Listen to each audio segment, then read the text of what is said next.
This resolution is a gift to Hamas. It is likewise cynical, transparently driven by the domestic politics rather than a serious foreign policy agenda. As Secretary Rubio has noted, progress in negotiations aimed at achieving a ceasefire over the summer collapsed when one of the states organizing the conference encouraged Hamas's intransigence by announcing its intention to recognize a conjectural Palestinian state. Far from promoting peace, the conference has already prolonged the war.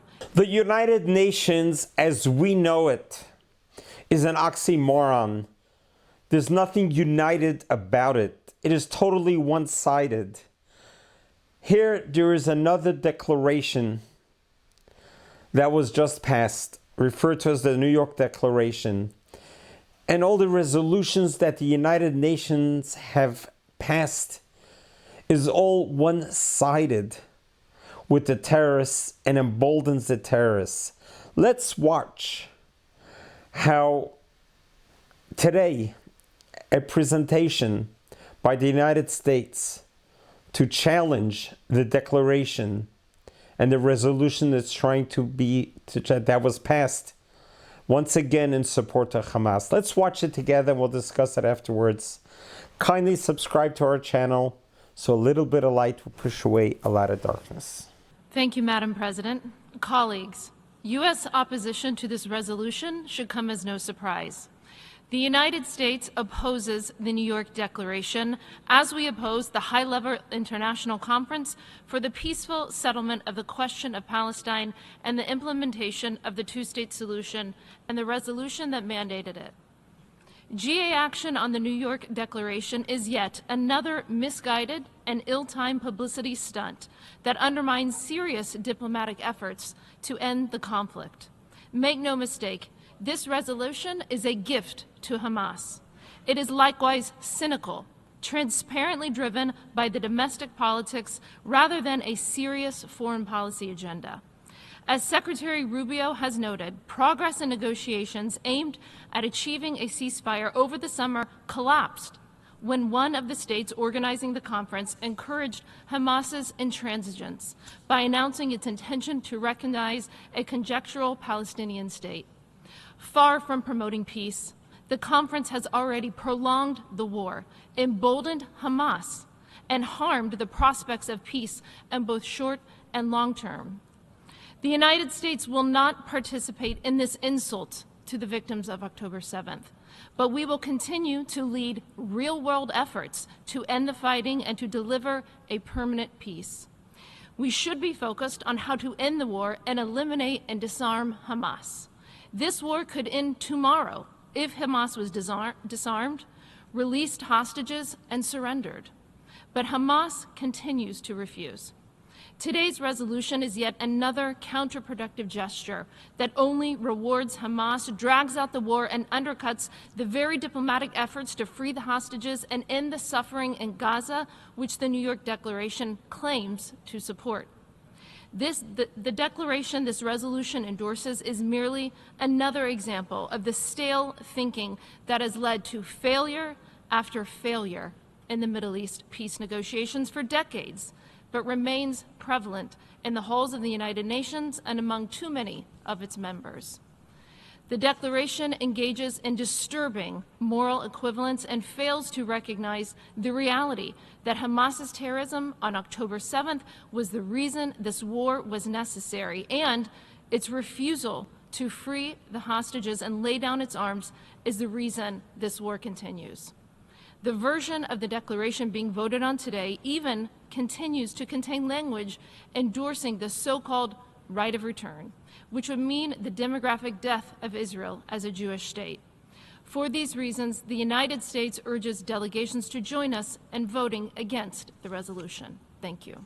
As she said it very clearly and bravely on the platform for the world to listen, that these declarations all the time is just a publicity stunt and emboldens the terrorists. It is so clear as day. The war can end today if only the United Nations were to condemn Hamas and force them to release the hostages today, the war is over. I don't know why it's so complicated. Let the world, if they really care about the plight of Gaza and the Gazans and the Palestinians that are there, if you really care about them, then force Hamas to give up the hostages. Where is those declarations? Where's those condemnations? That's how the war ends. The war ends, Hamas gives up this innocent civilians that they took hostage. And the world condemns Hamas for their barbaric, savage types of heinous crimes that they committed on October 7.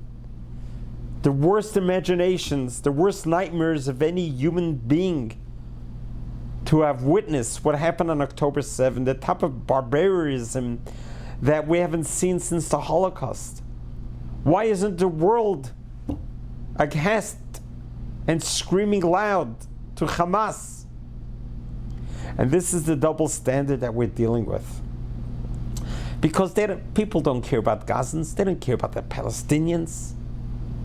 They just care about eliminating Israel. Their anti-Semitic feelings and trying to do whatever they can, for whatever reason, they're still stuck in the 7th century. Haven't we arrived in the 21st century?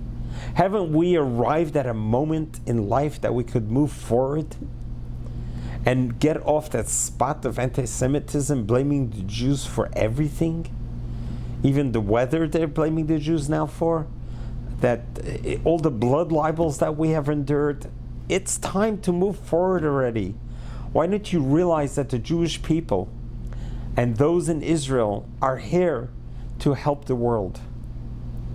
We're here to contribute to the world. And not just by virtue, but by reality. Just look at the last 77 years and draw your own conclusions. What has Israel contributed to the world? What has the Arab world contributed to the world? Think of what Israel has accomplished in the last 77 years for humanity. Think about what Israel has done in all areas of life to help humanity. Just think about what its accomplishments in agriculture, in the food business, in medicine, in technology, in education, in transportation, in defense, in water dissertations. Go through every aspect of life. Israel is at the cutting edge of innovations and inventions. There's a very good chance if you're holding a cell phone right now, you're holding part of Israel in your hand. Israel has its fingertips in every single cutting edge of technology, in medicine, in agriculture, that we are all enjoying. This is Israel's gift to the world. I challenge you, tell me how many Nobel Prize winners are coming from the Arab countries. And let's compare how many Nobel Prize winners from the Jewish country, from Israel. We are to be a light unto the nations, and that's what we thrive for. And that's what we're trying so hard to do. Just give us the chance. By fighting us at 7 borders and trying to annihilate us is not going to help you or the world.